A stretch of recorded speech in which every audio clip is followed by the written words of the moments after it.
Be me, Jessica, 32 years old. Work as a compliance officer. Boring as hell, but pays the bills.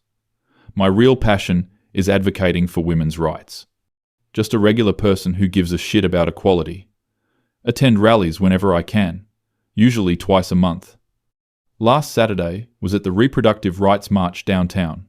Held my sign, chanted with everyone else, felt that rush of solidarity, posted pics on my personal Facebook and Instagram after.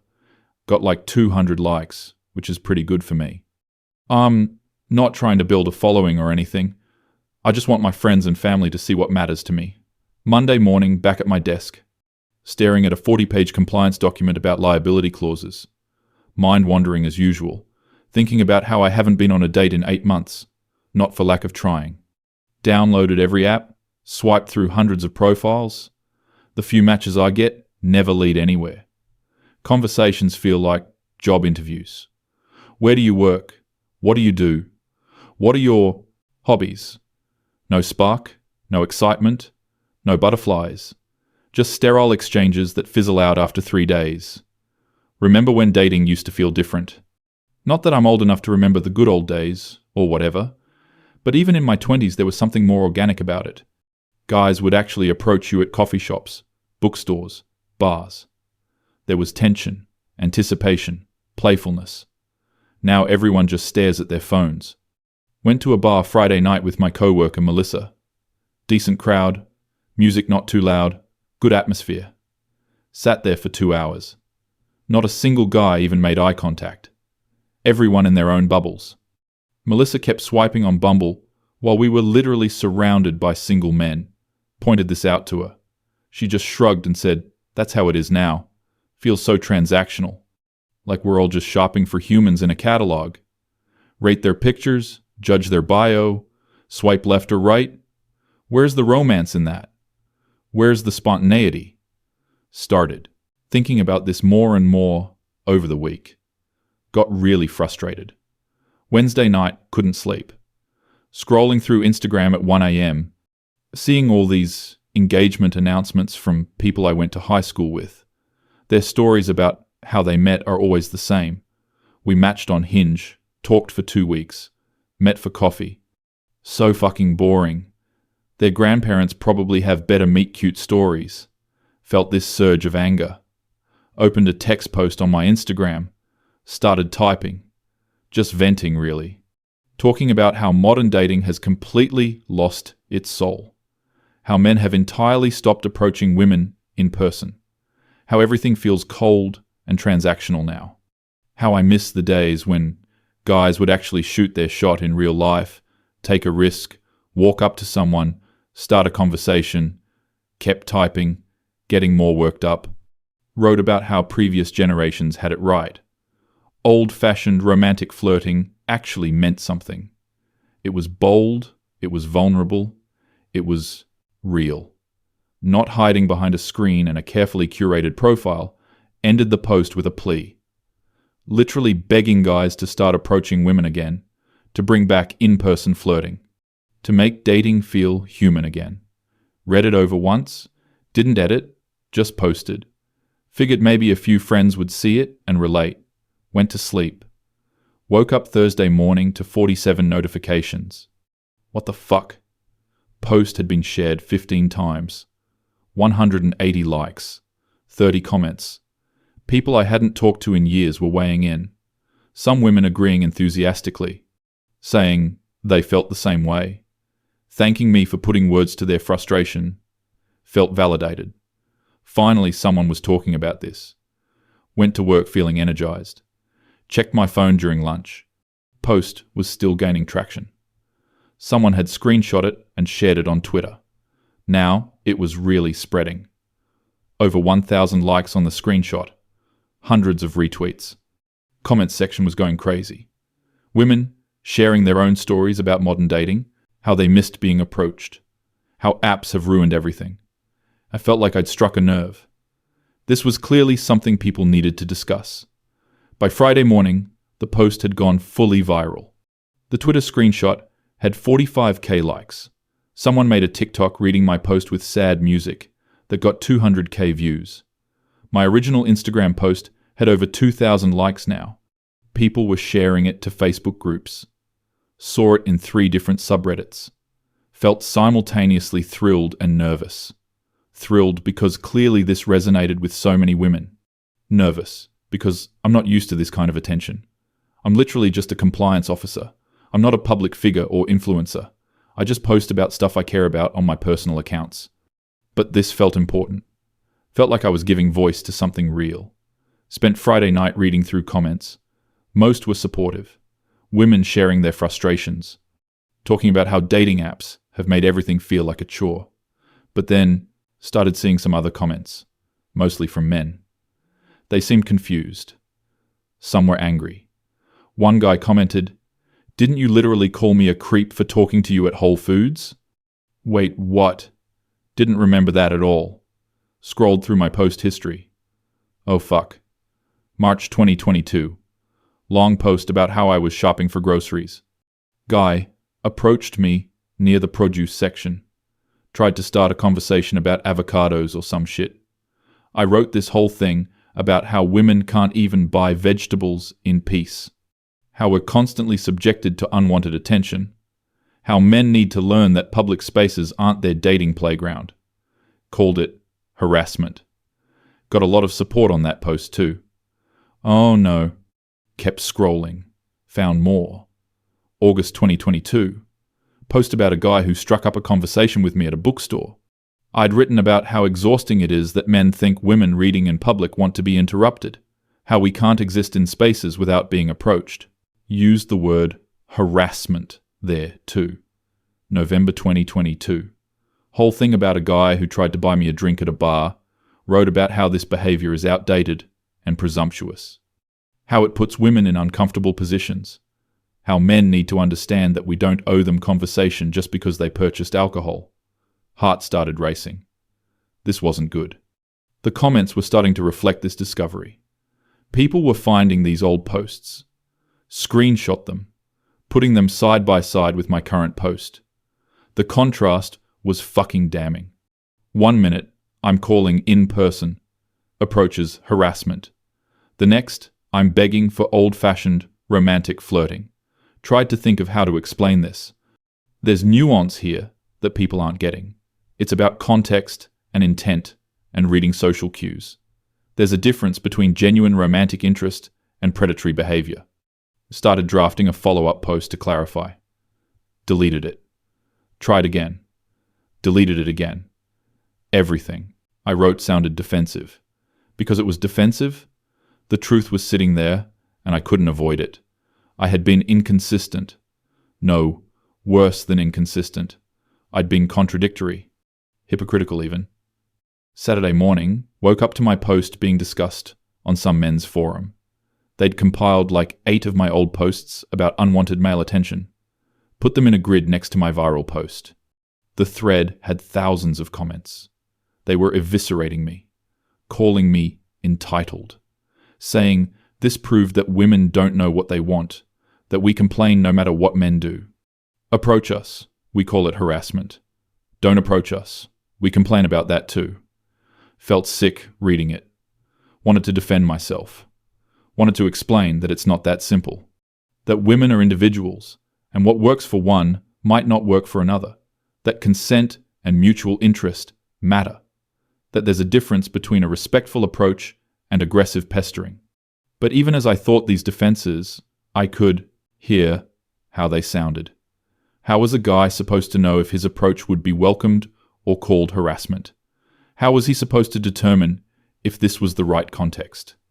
If I was the right woman who wanted to be approached versus one who would blast him on social media, the answer was he couldn't know.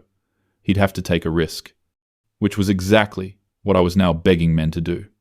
But I'd also previously punished men for taking that exact risk. My coworker, Melissa, texted me. Said she saw my post everywhere. Asked if I was okay. Told her I was fine. Wasn't fine. Spent the weekend watching this play out online. More and more people were weighing in. Some women were still supporting me. Saying that men were being deliberately obtuse. That obviously there's a difference between respectful flirting and harassment. But then men would ask what that difference was, and the answers were always vague. Read the room, respect boundaries, pay attention to body language. All true, but all subjective. One woman's charming approach is another woman's uncomfortable harassment, and I had literally demonstrated this myself. Situations I'd called harassment in 2022 were the exact same situations I was now begging for in 2024. Guy starting conversation in public space? Check. Guy showing romantic interest to stranger? Check. Guy taking social risk to pursue connection?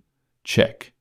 Only difference was my mood, my receptiveness, my current dating frustration. Sunday night, someone made a response video that really blew up. Some guy talking directly to camera. He was calm, not angry or mocking, just matter of fact. He pulled up my posts, side by side. Read them out loud. Then addressed the camera. Said something like, "Men are not mind readers. We respond to incentives and disincentives. For years, we've been told that approaching women in public is harassment, that we need to leave women alone in coffee shops, bookstores, gyms, grocery stores, that cold. Approaches are unwanted and creepy, that we're making women uncomfortable. So we stopped. We listened. We took you at your word. We stuck to apps where there's mutual opt-in. And now you're mad about that too. You want us to read some invisible signal that distinguishes wanted from unwanted attention.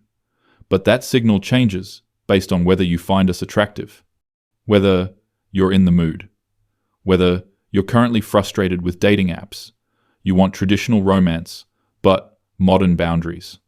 You want to be pursued, but only in the exact way you want, at the exact time you want. And if we guess wrong, we're harassers who get publicly shamed. So no thanks. We're good with the apps. At least there, we know interest is mutual before we say a word. Watched this video 3 times. Had 500k views. Comments were overwhelmingly agreeing with him. Even some women were nodding along. Felt this crushing weight in my chest. Wanted to argue with him. Wanted to point out all the holes in his logic, but couldn't find them. He wasn't being unfair. He was responding to exactly what women like me had been saying for years. Leave us alone in public spaces. Stop bothering us when we're just trying to live our lives. We're not here for your entertainment. We don't owe you conversation. Your attention is not a compliment. It's a burden.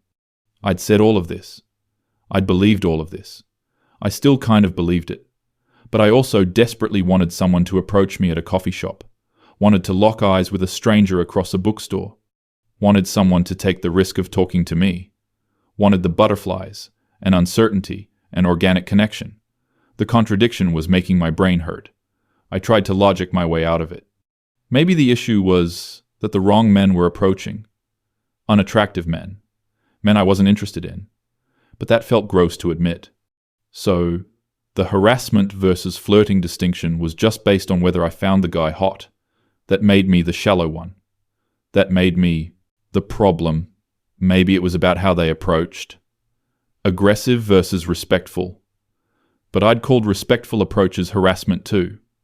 The guy at Whole Foods hadn't been aggressive. He'd just tried to start a conversation.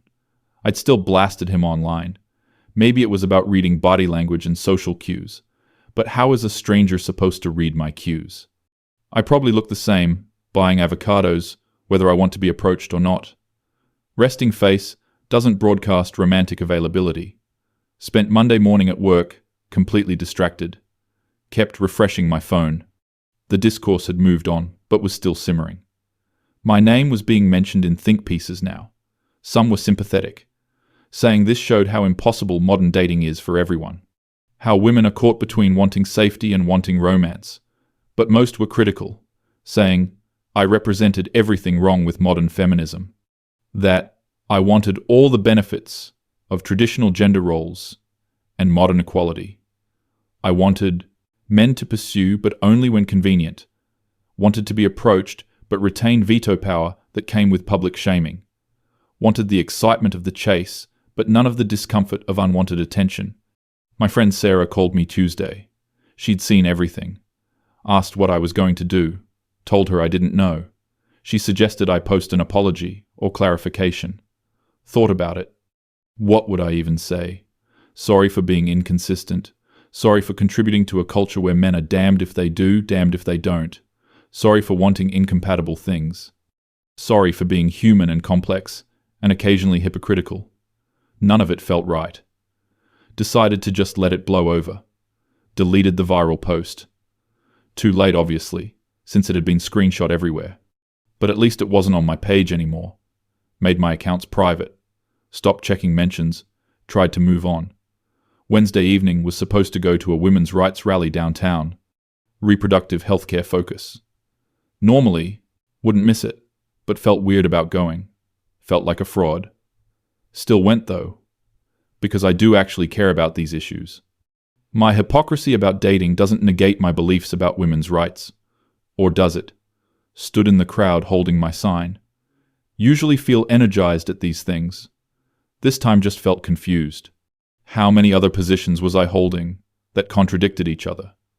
How many times had I demanded something while simultaneously criticizing it? Got home that night and opened a beer. Sat on my couch thinking. Realized what bothered me most wasn't the criticism. It was that the guy in the video was right. Men had listened to what women were saying. That we didn't want to be approached in public. That cold approaches were generally unwelcome. That apps provided a better system with mutual consent. They'd adapted their behavior. And now, I was mad about it. Not because they'd done something wrong, but because the consequences of getting what I asked for weren't what I wanted. Turns out mutual opt-in, consent-based dating is sterile and boring. Turns out algorithmic matching removes spontaneity and chemistry. Turns out transactional swiping doesn't create butterflies. Who knew? Apparently everyone except me.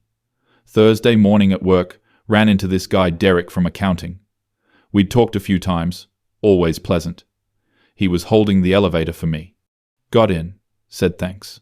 He smiled, looked like he wanted to say something, then didn't. Just looked at his phone. Elevator ride was silent. Realized he probably would have chatted me up 6 months ago. Maybe even asked me to lunch. But he'd probably seen my posts. Or at least absorbed the general cultural message they represented. Why risk it? Safer to just look at his phone. Got to my floor feeling more frustrated than ever. This is what I wanted, right? To be left alone. To not have my elevator ride interrupted by unwanted conversation. To exist in public without men bothering me. Mission accomplished. Jessica, you won. Except it didn't feel like winning. Friday night, Melissa dragged me out to a bar. Said I needed to stop moping. Sat there drinking overpriced cocktails. Decent crowd again. Mostly people our age. Watched the whole scene like an anthropologist. Everyone in gender-segregated groups. Guys with guys, girls with girls. Nobody crossing the divide. Everyone. On their phones. Swiping through the same apps. Literally surrounded by potential partners. But everyone staying in their lanes. Safe, consensual, mutually opted in lanes. Melissa pointed out a guy across the bar. Said he was cute. Told her to go talk to him. She looked at me like I'd suggested she juggle chainsaws. We don't do that anymore, Jessica. You know that. Told her. Apparently, I didn't know that. She gave me a weird look. Realized I was being bitter. Tried to shake it off. Melissa went back to swiping. I just sat there. Guy, Melissa had pointed out, glanced our direction a few times. Could tell he was interested, but he stayed put.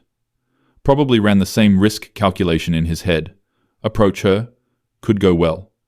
Or could get blasted on social media. Or told he's harassing her. Or make her uncomfortable. Or become a story she tells about creepy men who won't leave women alone. Better to just keep drinking with his friends. Safer bet. Watched him match with someone on his phone. Start chatting with a pixel representation of a person, instead of the actual person 10 feet away who might be interested. This is fine. Everything is fine. This is exactly the system we built. Went home alone. Melissa went home alone. Cute guy went home alone. Everyone swiping and matching and having boring conversations that lead nowhere. Saturday afternoon did laundry and groceries. Stood in the produce section at Whole Foods. Thought about that guy from 2022, the one who tried to talk to me about avocados. Wondered what he was doing now. Probably married to someone he met on Hinge, telling their boring ass story at dinner parties. We matched, we talked, we met for coffee. Their kids will never have a romantic story about how mum and dad met. Folding laundry later, and my phone buzzed. Notification from Hinge. Another match. Looked at his profile. Aaron, 34, works in marketing. His bio said he likes hiking and trying new restaurants. Literally the same as every other bio. Swiped through his pictures. Looked fine, decent enough. He'd already sent the first message. Hey Jessica, saw you also like hiking? What's your favorite trail? Stared at it for a full minute. This was it. This was modern dating. This was what I'd advocated for. Safe, consensual, mutual interest established before any interaction. No risk of harassment because we both swiped right. No unwanted attention because the app matched us. Everything above board and respectful and progressive. It felt like doing taxes. Typed back. Hey Aaron, I usually do the trails at Summit Park. He sent it. He responded 5 minutes later. Cool, I've done those. Pretty nice views. Riveting. Absolutely riveting. This conversation would definitely lead to a meaningful connection. Put my phone down. Went back to folding laundry. Thought about my grandmother. She met my grandfather at a bus stop in 1965. He'd asked her what she was reading. She thought he was forward but charming. They talked the whole bus ride. He asked for her number. She gave it to him. They were married 50 years before he died. She told that story at every family gathering. Her eyes would light up. The spontaneity, the risk he took, the immediate connection. Tried to imagine telling my future kids. We matched on Hinge. He asked about my favorite hiking trail. We talked for 2 weeks. Then met for coffee at a place neither of us had strong opinions about. The romance of it all. Sunday morning woke up to another message from Aaron, asking if I wanted to meet up for coffee. Sure. When were you thinking? How about Thursday afternoon? Works for me. Marked it in my calendar. Felt nothing. No butterflies. No anticipation. No excitement. Just a scheduled meeting with a stranger. Like a dentist appointment, but with small talk. Spent the day cleaning my apartment. Thought about the whole trajectory of events. My viral post. The backlash. The old posts people dug up. The contradictions. The guy's response video. His calm, systematic dismantling of my position. The worst part was, I couldn't even argue with him. I couldn't find the flaw in his logic. Men had responded rationally to the incentives women created. We said approaching us was harassment. They stopped approaching. We said we wanted consent and mutual interest first. They moved to apps that provided that. We said we wanted to be left alone in public spaces. They left us alone. And now I was unhappy with the results. But that was my problem, not theirs. They'd done exactly what was asked. They couldn't fault someone for listening. Couldn't blame men for adapting to what women said they wanted. Especially when the alternative was being publicly shamed as a harasser. The rational choice was obvious. Let the apps do the work. Eliminate risk. Wait for mutual interest to be established. Never make anyone uncomfortable. Never be the guy in someone's viral post about creepy men. Just swipe and match and have boring conversations. Safe and sterile and soul-crushing. But safe. Thursday came around. Met Aaron at the coffee shop. He looked like his pictures, which was good, I guess. Shook hands. Ordered our drinks. Sat down.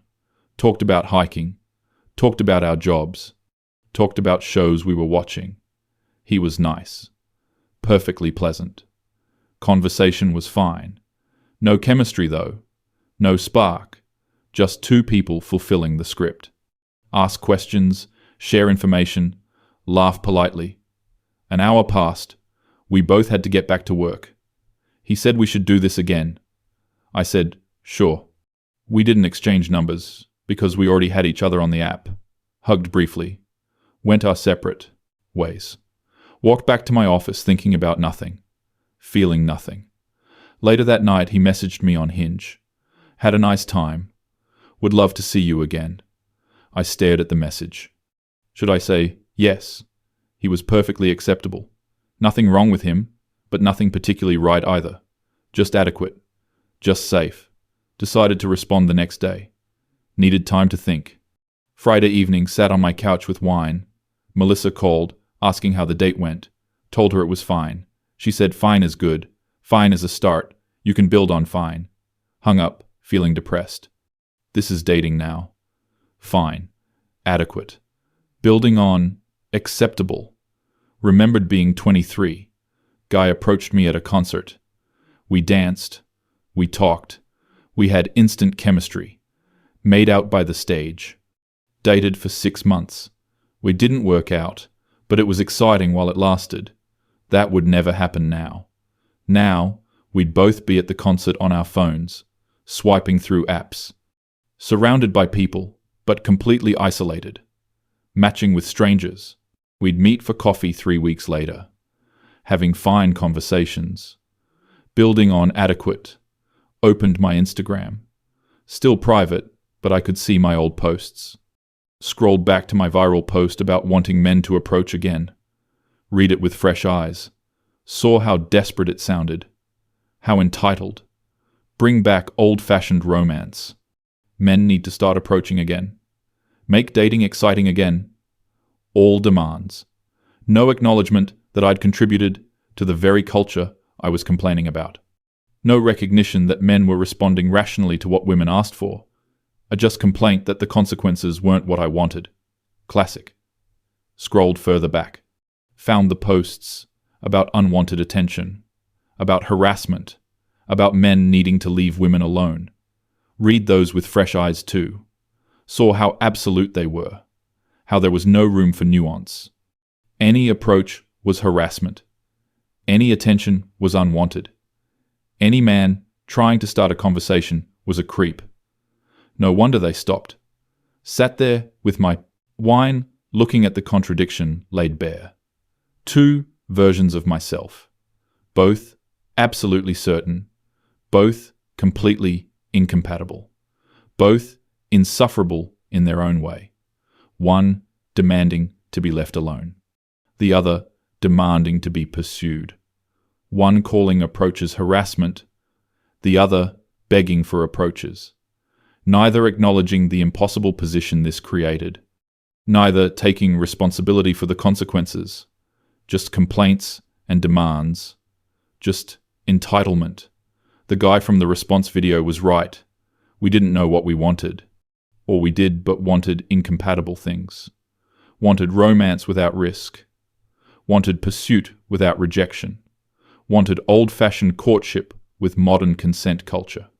Wanted men to approach, but only the right men at the right time in the right way. And if they guessed wrong, they were harassers.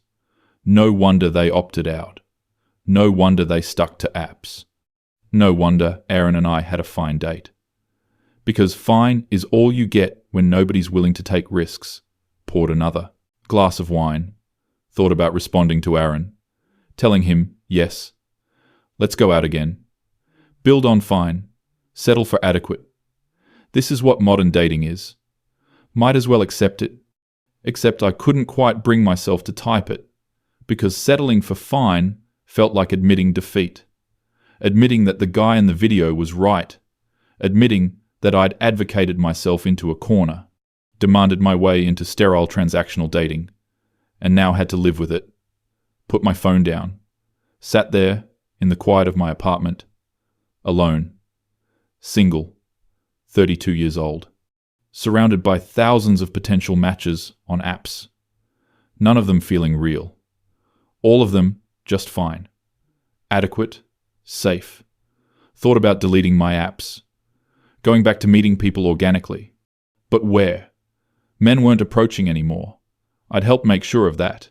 Could approach them myself, I guess. But that felt wrong somehow.